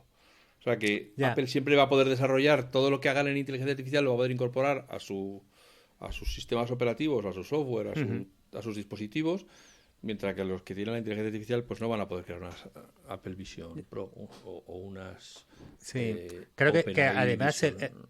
el control del Apple Store permite una ventaja económica a Apple muy clara, que es que aunque esta industria triunfe y me lleve un par de años de ventaja, que a lo mejor puede ser el caso que tenemos ahora mismo sobre la mesa, como yo voy a comisionar el 30% de productos y servicios sobre mi plataforma, puedo estar relativamente tranquila de que aunque nuevas tendencias en la capa software emerjan y sean determinantes, yo siempre voy a capturar parte de ese valor, ¿no? Porque tengo esa seguridad. Entonces, mientras eso sea así, yo creo que Apple, digamos, tiene siempre un escenario de tranquilidad con las innovaciones y productos que, insisto, están en la capa de aplicación y por lo tanto nunca van a ser, por mientras se mantenga este status quo, una super urgencia, ¿no? Y por otro lado, claro, Apple tiene la capacidad de integrar, pero no digo que sea el caso, ¿vale? Pero en general, si la IA es una gran innovación, debería cambiar mucho las cosas. Me explico. Ahora mismo están todas las empresas de tecnología diciendo, venga, te voy a hacer el Microsoft Word, pero con un bot de IA. Si la IA realmente tiene el potencial tecnológico que creemos que tiene, el que gane esta carrera será cómo reimagino el procesador de textos en los tiempos de la inteligencia artificial. No es, tengo el mismo procesador de textos y a la vez tengo un sistema que me sugiere con esteroides, ¿no? Eso es, tengo un Clippy, es decir, tengo un Clippy. Sí, tengo un Clippy más listo, ¿no? Más espabilado. Es decir, la IA tiene ese potencial y los que van a ganarla son los que reimaginen los productos y servicios a partir de la IA y no los que parchen porque quieren mantener el status quo. Sí, yo quiero vender mis licencias de Office, yo quiero vender mis licencias de Google Docs o Google Drive o como se llame. Y por eso les añado la IA. O a lo mejor no tiene tanto potencial transformador y lo que están haciendo estas grandes empresas es lo que hay que hacer y van a conseguir mantener el status quo, ¿no? Bueno, es un tema a discutir. Apple, bueno, yo creo que está en una posición muy buena, tiene 100 puntos en los que podría incorporar inteligencia artificial. Para mí el primero sería tirar Siri a la basura tal y como está ahora mismo. En esto sí sería muy claro, ¿no? Si alguien de Apple algún día me escuchara, yo diría, mira, sí. Yo cogía el equipo de producto de Siri y le decía, mira, ya está. Lo dejamos por así. dónde empezar, espera, que yo te lo digo. Lo dejamos así, pero es que es tal el salto de charlar con ChatGPT a lo que hace Siri, que, bueno, Siri, Alexa, Google, OK Google, todos están como 50 años luz por detrás, ¿no? Pasa que, claro, Apple tiene un problema con la IA, tiene un problema, a ver si me explico. Estos modelos son computacionalmente costosos. Apple a la vez tiene una política de privacidad bastante fuerte. Entonces te dice, Siri no sale del móvil, ¿no? Porque cuidamos tu privacidad. Entonces, si tú quieres medir un modelo que compita o que tenga el nivel de ChatGPT y lo quieres que no salga del móvil, tienes un reto técnico importante. Las versiones chiquititas de Llama es el modelo libre de Meta, un modelo que está muy, muy bien, que es las versiones grandes, entre comillas, poco comprimidas, compiten cerca de GPT 3.5, pero según van comprimiendo estos modelos para hacerlos menos exigentes computacionalmente, pues pierden bastantes facultades. Entonces, si tú ves a los modelos chiquititos, ya el nivel está bastante lejos. Entonces, también hay un problema técnico de la latencia. Yo quiero que Siri me responda al instante. Si hago una llamada a una API, tiene que hacer una ejecución costosa computacionalmente y devolvérmela, ya no puedo charlar de voz muy guay con Siri. Ya hay una latencia importante. Entonces, a lo mejor Apple está haciendo una cosa que hace bien, que es decir, para cuando la tecnología esté madura, para integrarla bien en el móvil y dar la experiencia de usuario del nivel que yo quiero, todavía falta. Por lo tanto, no voy a tener prisa con sacar algo ahora y voy a estar paciente para que el Siri 2025, que es el modelo, es computacionalmente, está a mi nivel de mi A18, lo puedo ejecutar bien ahí. Tiene esa otra ventaja de Apple, que tiene computacionalmente pues los micros para móvil, ¿no? el chipset más potente, ¿no? Entonces, puede decir, la experiencia en el móvil, de verdad, estos modelos le quedan 2 años, 3 años y solo entraré cuando la pueda dar, ¿no? Aparte de todo, yo creo, la poca idea que me puedan haber aportado estos años de seguir a Apple, que Apple no va a hacer ningún movimiento grueso tipo ChatGPT o Bard o cualquiera de estos, mientras no se despeje el panorama legislativo.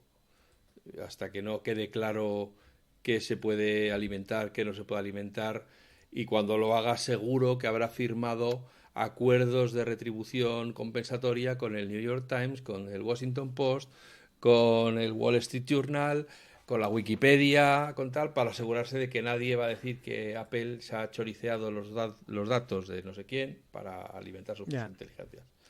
Sí, sí. Porque razón. Apple al final es la marca familiar en la que todo el mundo confía y no quiere que se ensucie esa reputación, porque como tú bien has dicho, en eso está basada su estrategia. Esa es la marca de confianza.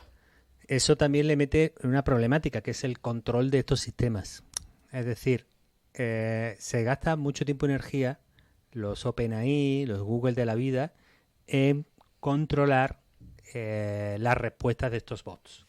¿Por qué? Porque esta estocástica, esta no predecibilidad, este no determinismo de estos sistemas, hace que, bueno, con los datos de entrenamiento se han podido cruzar. Bueno, imagínate, se comenta que muchos de ellos se han entrenado con repositorios de libros, entre comillas, de descarga gratuita fuera de los regímenes habituales del mercado. Fuera del circuito, sí. Eso es. Claro, ahí has podido repillar libros de terror, de ensayo, de novela romántica, de vete a saber, ¿no? Te lo has comido todo, ¿no? Y está en el modelo. La posibilidad de, claro, hay personajes malvados y personajes bondadosos, personajes tóxicos y personajes groseros. Claro, todo ese mejunje puede estar dentro del modelo. ¿Qué es lo que hacen las OpenAI y Google? Como decía hace poco un chaval que le hizo una pregunta a Sam Altman en una universidad que fue de Jerusalén, creo recordar, seguro que ChatGPT tenía que ser listísimo antes de que le hiciese la lobotomía. Y es que se parece a eso, es decir, los OpenAI de la vida después de entrenar los modelos, hay una fase última que se refiere al aprendizaje por refuerzo con feedback humano, se le llama, en la que mucha gente orienta, corta, le convierte en un chat, porque de entrada estos señales no son un chat, es decir, hacen un montón de entrenamiento con humanos para que el sistema se comporte como ellos quieren que se comporte. Y aún así, aunque OpenAI además con GPT-4 y con ChatGPT lo ha hecho bastante bien y ya bastante está domesticado, siempre queda un resquicio de que te pueda salir y decir cualquier barbaridad, cualquier incongruencia, cualquier alucinación. No tienes esa seguridad. Es un problema para que las empresas cuenten con estos sistemas en producción y es un problema hipotético para Apple, que entiendo que quiere tener esa garantía que tú dices de soy una marca pues familiar, que te doy seguridad, que no te va a decir una barbaridad mi bot, y que Siri está súper controlado, porque no tiene ese paradigma tecnológico, pero algo basado en grandes modelos de lenguaje, de Deep Learning, Transformer, etcétera, toda esta generación, sí que es problemático. Oye, yo te voy a hacer una pregunta del absoluto ignorante que no lo entiende, porque no estoy dotado para ello. Cuando se repartieron los dones, no se me dio. Vamos a ver, si todo lo que hace la inteligencia artificial generativa es adivinar la siguiente palabra o encontrar el dato que le has preguntado o que hace falta en el discurso, ¿por qué se inventa datos o por qué se inventa palabras? O sea, quiero decir que al final también escribe palabras que no existen. O sea, es que eso es lo que yo no entiendo o sea, ¿por qué si la fecha que tiene que poner en 1941 de repente dice que en 1733? Vale. Claro, es que es difícil este tema. Y este es el cuarto podcast. No es un tema fácil. Claro, para nosotros es obvio. Es decir, cuando tenemos que decir que vamos a hacer, aunque sea incorrecto, ¿no? O no sea adecuado, pongamos, vamos a decir que América se descubrió en 1492, ¿vale? Eso lo tenemos nosotros en nuestros recuerdos, lo hemos aprendido, lo hemos aprendido con mucha repetición. Si lo hubiéramos escuchado una vez en nuestra vida, hace 40 años, pues a lo mejor estábamos aquí tú y yo, que sí, que no, que un siglo arriba, un siglo abajo, bueno, puede ser, ¿no? Pero con tanta repetición y con tanto que se nos ha insistido, nos lo aprendimos y ya lo tenemos grabado a fuego. Pero fíjate, todo lo que sabemos del cerebro, no hay ahora mismo un experto neurocientífico que pueda escarbar en nuestra cabeza y decir, mira, lo tiene en esta tabla, en esta neurona, aquí tiene guardado el 1492, ¿no? Estos sistemas, los sistemas informáticos nos acostumbran a lo contrario.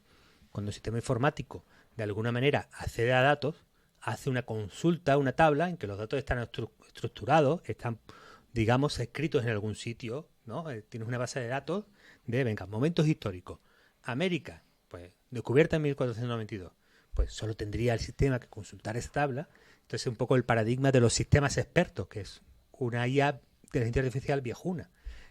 Una modelación de inteligencia artificial que se basaba en si tenemos atesorado todo el conocimiento experto humano, un sistema informático que lo consulte, pues ayudará a los humanos que en algún momento se pueden olvidar algo de esa especialización. Bueno, ese paradigma no es el que tenemos delante, porque ¿cómo han aprendido estos sistemas? Estos sistemas han aprendido de una manera un poco complicada. Primero, hay una parte que se llama la vectorización. Me voy a extender un poquito solo, Alf, y voy a decir 3 cosas técnicas, pero creo que nos ayudan a darle un poco una perspectiva. El que haya llegado hasta aquí está dispuesto a aguantar ya todo. Bueno, la vectorización es una tecnología fascinante y maravillosa, porque lo que hace la vectorización, y de esto parten todos los grandes modelos que tenemos ahora, es como colocar las palabras en un espacio. Vamos a pensar que, para que lo podamos entender nosotros, un espacio tridimensional. Tenemos un cubo gigante y vamos a ordenar las palabras. ¿Por qué? Porque cuando queramos que nuestro modelo se entrene, estos modelos se entrenan con una manera un poco bruta, ¿no? ¿Cómo se entrenan? Pues si predicen bien la siguiente palabra, le damos un premio, y si no la predicen bien, le corregimos. Pongamos un ejemplo. Estamos entrenando nuestro modelo y le decimos, en un lugar de la... y esperamos que el modelo diga la siguiente palabra. Dice, calabaza. Le decimos, no, coño, modelo, así no. La has hecho mal, ¿no? Corrígete un poco. Volvemos a intentarlo. En un lugar de la Albacete. Y casi lo tenías, modelo, pero mal. Por lo tanto, te retroalimento. Estos son los flujos de retroalimentación de aprendizaje de una red neuronal. Es decir, está la función estocástica. Bueno, hay una parte tecnológica que no voy a profundizar más ahí porque nos perdemos. Pero el tema es que, claro, imagínate un modelo que empiece de cero hasta que diga la mancha, pueden pasar 4 años, Alf. Entonces, vamos a intentar dárselo más fácil al modelo. ¿Cómo se lo damos más fácil? Pues partimos de lo que se ima una vectorización, que es, vamos a juntar todas las palabras que semánticamente pertenezcan al mismo grupo, juntas. Es decir, tenemos otra red neuronal que va comiéndose palabras y las palabras que ve más o menos cercanas, que se mencionan frecuentemente, las pone en el mismo sitio. Es como si alguien dice París, capital de Francia, pues el sistema dice, bueno, he leído capital, París, Francia. Estas palabras las voy poniendo juntas. Se encuentra mucho París y Francia. Estas palabras las voy poniendo juntas. Nunca se encuentra Albacete, capital de Rusia. Bueno, pero a veces se encuentra Rusia y Francia en el mismo sitio. No van a estar lejas, pero nunca se encuentra Lentejas, capital, nave espacial. Eso no lo encuentra nunca. En todos los textos que le hemos dado a esta red neuronal jamás aparece. Por lo tanto, nave espacial, Albacete, empiezan a alejarse. Es como yo voy acercando las palabras unas con otras. Todo esto, a la vez, supone que todos esos textos se están matematizando. Es decir, estamos, de alguna manera, convirtiendo el lenguaje en matemáticas.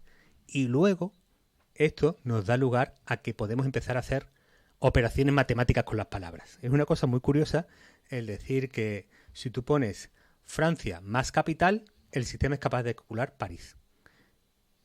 Y si tú pones Francia menos París, es capaz de decirte más Alemania, es capaz de decirte Berlín. ¿Por qué? Porque tiene todas las palabras matematizadas y colocadas una cerca de otra. De repente, cuando nuestra otra red neuronal, si te acuerdas de ella, tenía que decir en un lugar de la... Pues ahí va a probar lugares. Va a probar Ucrania, va a probar Rusia, en algún lugar dirá Castilla-La Mancha, y nosotros iremos orientando esa otra red neuronal para decirle por aquí había cerca. Pero todo esto se basa en las frecuencias con las que las cosas aparecen en los textos. Es decir, si en nuestro dataset algo aparece muchas veces, igual que tú y yo nos aprendimos que América se descubrió en 1492, esa inteligencia artificial, lo que aparezca muchas veces, se le va a quedar muy marcado. Y lo que aparezca pocas veces, probablemente no le va a quedar muy marcado. Cuando se acaba de entrenar, no hay ninguno de los datos que esté guardado en ningún sitio. Esto es un poco lo más contraintuitivo. Es decir, igual que nadie puede bucear en otro cerebro y decir, mira, esta es la neurona donde pone 1492 descubrimiento de América. Eso no se puede hacer. Nadie en inteligencia artificial puede abrir ChatGPT, ¿no?, el sistema y sus datos y decir, aquí es donde está guardado este dato, porque no almacena los datos de entrenamiento. Simplemente le han servido para que todo ese conjunto de capas de redes neuronales sepan predecir la siguiente palabra de una manera más o menos aproximada. Siempre más o menos aproximada porque no se trata de que replique los datos del dataset, se trata de que aprenda a escribir y a predecir palabras a partir de un montón de libros y de datos que tiene en los datasets. Si en los datasets hay cosas incorrectas, si hay cosas de ficción, si en los datasets se habla mejor de la gente de raza blanca que la gente de raza negra, si en el dataset hay visiones culturales antiguas como la misoginia de hace 60 años, o si hay cosas que nos parecen raras porque está el puritanismo de los Estados Unidos frente a una visión más hedonista de nosotros. Todo eso se va a ver reflejado en la inteligencia artificial porque depende del dataset con el que se haya entrenado. Entonces, al final, si en el dataset a lo mejor, y está bien hecha el entrenamiento y es puntera la red neuronal con la que estamos conversando, le preguntamos en qué año se descubrió América, si lo tienen repetido muchas veces, es muy, muy, muy, muy, muy probable, pero no es seguro, que nos diga 1492. Si le pedimos un dato muy aleatorio, que a lo mejor en su dataset solo estaba mencionado una vez de refilón y no muy bien expresado, pues probablemente ahí, como él tiene que predecir la siguiente palabra, pues hay una serie de cálculos que hacen más probable que sea una cosa u otra. Es más probable que sea un número, es menos probable que sea una palabra, es más probable que sea un número entre 1 y 10.000, porque cuando son fechas de años, yo tengo asociada que es más cerca de 1 y 10.000. Pues nos puede dar una cifra que aparentemente, además, nos parece que puede ser verosímil, porque nos dice 1384. Bueno, pues por ahí andaría, ¿no? Nos parece verosímil, pero alucina, inventa. Porque, además, una de las características de estos sistemas es que no saben cuando no saben. Por lo tanto, no puedes decir, no me lo sé. No. Yo, con toda la cara del mundo, voy a predecir el siguiente token y te voy a decir lo que se me ocurra. ¿Y eso tiene arreglo o es una maldición que va a acompañar a la inteligencia artificial que conocemos? Pues ese es uno de los grandes debates. Las amigas que hablaban de los loros estocásticos decían que era dependiente del paradigma. Es decir, que todo lo que es redes neuronales con el paradigma Transformer, que es el que marca un antes y después en estos grandes modelos de lenguaje, está sojuzgado por la misma maldición y que eso es intrínseco a esta generación tecnológica. Pero a la vez que ellas mantienen esta postura, y hay científicos que están en esta tesis, es verdad que ChatGPT cada vez mejor y que GPT-4 es muchísimo mejor que GPT-3 y que GPT-3.5 y que cada vez alucina menos. Estamos hablando de un escenario en que las alucinaciones y equivocaciones se minimizan y son muy pequeñas, pero siguen existiendo. Yo creo que ya mismo ese es el caso más probable. Por el paradigma del que parten, es muy difícil que se consiga una seguridad completa, ¿no? Y una seguridad completa siempre que nos refiramos a lo factual. En otras visiones de la verdad y siempre diversidad de opiniones, ¿no? Pero probablemente, si en ausencia de innovación, tendremos versiones muy sofisticadas de este paradigma con alucinaciones mínimas, pero me cuesta encontrar que las pueden descartar del todo. Ya, ya, ya. Bueno, madre mía. Y pensaba que venía para un ratito el tío. Mira que le he dicho, cógete la botella de agua, que esto va para largo. Pero no ¡Qué me ha hecho chapa se he caso. soltado, Alf! ¡Qué chapa! Bueno, bueno, no, vamos. Que estoy cortando yo porque mi ética profesional me dice que tengo que cortar, pero que yo seguía aquí lanzando preguntas hasta que te cayeras dormido sobre el teclado, ¿eh? O sea, no pienses que pensaba tener ninguna compasión. Pero bueno, yo creo que ya también hay que dejar que la gente respire en sus orejas, se quiten ya los auriculares y hagan otras cosas con su día, ¿no? Que si no van a decir que, madre mía, efectivamente estos del FacMac, vaya turre que nos dan. Bueno, Amigas, café para muy cafeteros, Alf. Ahí estamos. eso es, sí, sí, no, esto ha sido, hemos hablado de nerds y de geeks y de techies, pues esto ya ha sido una sobredosis, porque esto ha sido un auténtico viaje. Fijaros que hemos hecho desde el pasado hasta el futuro, hemos hecho un arco completo desde los principios de Internet, desde que salía un ingeniero informático recién licenciado en Málaga para encontrarse un mercado que había pinchado y que había que currárselo mucho para trabajar, hasta el momento en el que le llovían los billetes del cielo cuando vendió weblogs, y ahora ya hemos acabado hablando de la inteligencia artificial, del futuro del Apple Vision Pro. Todo gracias a la generosidad y a la sapiencia de Antonio Ortiz, que ha venido hoy a las charlas de FacMac a dejarnos con muchas ganas de que vuelva más veces, porque está claro que no solo sabe, sino que además sabe contarlo. Y eso ya veis, que cuando te encuentras con alguien que te sabe contar las cosas, pues puedes estar horas y no te cansas, que es lo que me ha pasado hoy a mí. Pues muchas Antonio, gracias, muchas Alf. gracias. Muy generoso y ha sido un placer. Esperemos que volvamos a coincidir. Hombre, pero vamos, ya date por jodido, que se suele decir. O sea, no creas. Serás tú el que me tenga que decir, no, lo siento, no voy, porque yo pienso invitarte más veces. Qué Así bien. que, amigas, amigos, gracias por vuestra paciencia. Espero haberos entretenido, con un poco de suerte. A lo mejor hasta habéis aprendido algo. A lo mejor ahora ya entendéis por qué la inteligencia artificial miente. Y no es culpa suya, pobrecita, hace lo que puede. Muchas gracias otra vez de corazón, Antonio. Como siempre, que seáis felices, que seáis buenas personas y que nos escuchemos de nuevo muy pronto. Gracias. Chao, chao, chao.